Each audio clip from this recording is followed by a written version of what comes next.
नमस्कार। आज की इस चर्चा में हम सीधे उस रहस्य की गहराई में उतरने जा रहे हैं जिसने सदियों से लोगों को हैरान किया है। हम प्राचीन ग्रंथों और आधुनिक अध्ययनों की कड़ियों को जोड़कर रामायण के सबसे जटिल पात्र यानी लंका के राजा रावण से जुड़े एक बहुत ही गहरे पौराणिक सच को समझने की कोशिश करेंगे। तो चलिए शुरू करते हैं। जरा सोचिए, क्या रावण को अपनी मृत्यु का पहले से पता था? रामायण के सबसे बड़े प्रतिपक्षी के बारे में ये एक ऐसा सवाल है जो सब कुछ बदल सकता है।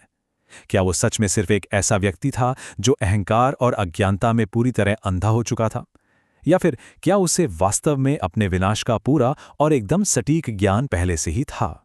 यही सवाल हमारी आज की इस पूरी चर्चा के केंद्र में रहने वाला है। भाग 1, मृत्यु का पूर्वाभास।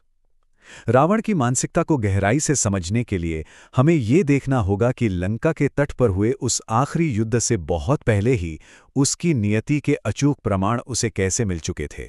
अब अगर इन पौराणिक ग्रंथों को ध्यान से देखा जाए तो विनाश की प्रारंभिक चेतावनियों की एक पूरी टाइमलाइन नजर आती है। अतीत के श्रापों से लेकर भविष्य की भविष्यवाणियों तक ये चेतावनियां एक ऐसी नियति की तरह जमा हो रही थीं जिससे बचना बिल्कुल नामुमकिन सा लगता है। चलिए इन्हें एक एक करके समझते हैं। सबसे पहले बात करते हैं राजा अनरण्य के श्राप की। रामायण के अनुसार सूर्यवंश के राजा अनरण्य ने जब रावण से भयंकर युद्ध किया और वो पराजित हो गए तो अपनी अंतिम सांस लेते हुए उन्होंने रावण को एक श्राप दिया था। उन्होंने कहा था कि उनके ही वंश का कोई वंशज इस राक्षस राज का सर्वनाश करेगा। यह उसके लिए पहली एकदम स्पष्ट चेतावनी थी।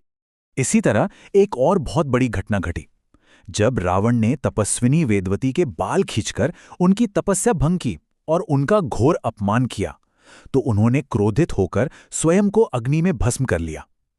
लेकिन रुकिए, उससे पहले उन्होंने एक कठोर प्रतिज्ञा की। उन्होंने कहा कि वह एक धर्मात्मा की पुत्री के रूप में पुनर्जन्म लेंगी, सिर्फ और सिर्फ रावण की मृत्यु का कारण बनने के लिए। लेकिन सबसे बड़ा और सीधा पूर्वाभास तो स्वयं भगवान ब्रह्मा से मिला था। आनंद रामायण में बताया गया है कि रावण ने सीधे ब्रह्मा जी से पूछा था कि उसकी मृत्यु कैसे होगी, और ब्रह्मा जी ने बिना किसी झिझक के स्पष्ट रूप से बता दिया कि कौशल्या और दशरथ का भावी पुत्र ही उसके विनाश का कारण बनेगा। एकदम क्लियर कट भविष्यवाणी। भाग 2, मृत्यु को टालने के प्रयास। भविष्य की इस भयानक जानकारी के साथ रावण ने अपनी नियति को चुपचाप स्वीकार नहीं किया, बल्कि वो सक्रिय रूप से इसे टालने के हताश प्रयासों में जुट गया। उसने अविश्वसनीय भौतिक रक्षा कवच बनाए, जैसे उसके 10 सिर और अत्यधिक लंबी आयु का वरदान। लेकिन अपनी आध्यात्मिक कमजोरी को जानते हुए एक बहुत ही रोचक कथा ये भी बताती है कि उसने युद्ध के मैदान में जीवित रहने के लिए अपने प्राणों को, यानी अपनी आत्मा को, अग्निनेत्र नामक एक साधु के पास छिपा दिया था। ब्रह्मा जी की भविष्यवाणी को रोकने के एक और हताश प्रयास में आनंद रामायण एक और घटना का विवरण देता है। रावण ने विवाह से ठीक पहले कौशल्या का अपहरण कर लिया था। उसने उन्हें समुद्र के बीच एक निर्जन द्वीप पर एक बक्से में बंद कर दिया ताकि उनका और दशरथ का विवाह कभी हो ही न सके। इसके बाद रावण ने ब्रह्मा जी के सामने जाकर बड़े गर्व से कहा कि आपकी भविष्यवाणी झूठी साबित हो गई है। लेकिन कमाल की बात देखिए, ब्रह्मा जी ने जब वो बक्सा मंगवाया और उसे खोला गया तो चमत्कारिक रूप से दशरथ उसी बक्से में कौशल्या के साथ मौजूद थे, और इसी घटना ने अंततः राम के जन्म का मार्ग प्रशस्त किया। भाग 3, मनोवैज्ञानिक वास्तविकता। ये सब हमें एक बहुत ही दिलचस्प अकादमिक दृष्टिकोण की ओर ले जाता है। अब यहाँ एक बड़ा सवाल उठता है कि यदि रावण जानता था कि उसका हारना तय है, तो वह इतनी भयंकरता से क्यों लड़ा? इस पर विद्वान बारबरा ए एमोडियो एक बहुत ही अनूठी अवधारणा प्रस्तुत करती हैं, जिसे विद्वेष भक्ति कहते हैं। आसान भाषा में कहें तो टकराव के माध्यम से पूजा। उनका सुझाव है कि रावण की ये जो चरम दुश्मनी थी वो वास्तव में गहरी भक्ति और परमात्मा पर जुनूनी ध्यान का ही एक विकृत रूप है। वाल्मीकि रामायण का ये अंश इस मनोवैज्ञानिक स्थिति को बहुत ही सटीकता से पकड़ता है। जब अंतिम युद्ध चल रहा था, राम सोच रहे थे मैं जीतूंगा, लेकिन रावण ने आंतरिक रूप से स्वीकार कर लिया था मुझे मरना ही होगा। ये पंक्ति उसके अंत की गहरी मनोवैज्ञानिक स्वीकृति को उजागर करती है। वो अंदर से सच्चाई जानता था।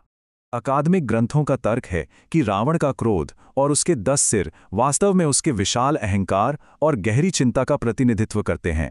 यह मानव चेतना के संघर्ष का एक शक्तिशाली रूपक है, जहां इंसान एक उच्च शक्ति के सामने अपने अहंकार को त्यागने से डरता है। भाग 4 अंत में ज्ञान।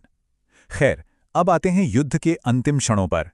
जब वो अंतिम और अपरिहार्य प्रहार हुआ, तो वो अहंकारी विजेता अचानक पूरी तरह से एक बुद्धिमान शिक्षक में बदल गया। हम देखते हैं कि भगवान राम ने लक्ष्मण को मरणासन्न राजा से ज्ञान प्राप्त करने के लिए भेजा।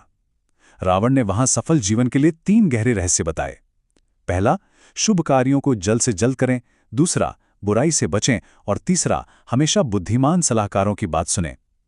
ये उस व्यक्ति के गहरे ज्ञान को दर्शाता है जिसने जीवन भर गलतियां की, लेकिन अंततः उन्हें पहचान भी लिया। भाग 5 अंतिम आध्यात्मिक विजय। इस पूरी कहानी का सबसे प्रतिमान बदलने वाला यानी एक गेम चेंजर क्षण अभी बाकी है। यह क्षण रावण के अंतिम और भड़काने वाले दावे में आता है, जब वो युद्ध के मैदान में अपनी अंतिम सांसें ले रहा था। लेखक मधु चंदा दास के एक वृत्तांत के अनुसार रावण ने अपनी अंतिम सांसों में एक चौंकाने वाला दावा किया। उसने भगवान राम से सीधे कहा, विजय मेरी है। जरा सोचिए, हारने के बावजूद इस तरह का दावा करना पहली नजर में कितना अजीब लगता है। लेकिन इसके पीछे उसका शानदार तर्क छिपा था। उसने दावा किया कि विभीषण को पहले ही राम के पास भेजकर उसने लंका को राक्षसों और अपने भाई के लिए सुरक्षित कर लिया था। और सबसे महत्वपूर्ण बात, भगवान के हाथों अपने मृत्यु सुनिश्चित करके उसने परम आध्यात्मिक लोक में अपना प्रवेश पक्का कर लिया था। एक तरह से उसने अपनी ही कूटनीति से मुक्ति पा ली। ये सब हमें एक बहुत ही शक्तिशाली और विचारोत्तेजक अंतिम प्रश्न पर छोड़ जाता है। क्या ये सभी प्रमाण केवल एक खलनायक की ओर इशारा करते हैं, या रावण एक अत्यधिक बुद्धिमान व्यक्तित्व था जिसे अपनी नियति का पहले से ही पता था और जिसने बहुत ही कुशलता से अपनी ही परम मुक्ति की योजना बनाई थी? इन प्राचीन ग्रंथों का यह विश्लेषण निश्चित रूप से सोचने पर मजबूर कर देता है। आज की इस दिलचस्प चर्चा में शामिल होने के लिए बहुत बहुत धन्यवाद।